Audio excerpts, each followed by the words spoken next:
ক্ষমতার পালাবদলে স্থবিরতা নেমেছে ক্রীড়াঙ্গনে। সেই স্থবির হাওয়া অঙ্গনে প্রাণ ফেরানোর চেষ্টা করছেন নতুন উপদেষ্টা।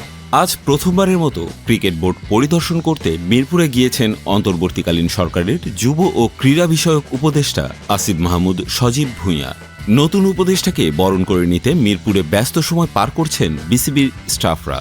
এরই মধ্যেই বিসিবিতে হাজির হয়েছেন বাংলাদেশ ক্রিকেটের সেরা ওপেনার তামিম ইকবাল খান। এদিকে তামিমের জাতীয় দলে ফেরা নিয়ে অনেক দিন ধরেই গুঞ্জন চলছে। কিছুদিন ধরেই শোনা যাচ্ছিল বোর্ড সভাপতি নাজমুল হাসান পাপনের সাথে বৈঠক করবেন তামিম।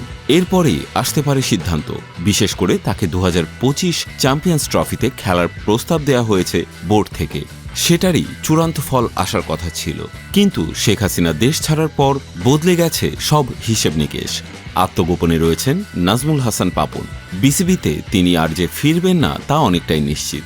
তাই তামিমের সঙ্গে এবার দলে ফেরা নিয়ে কথা বলবেন নির্বাচকরা।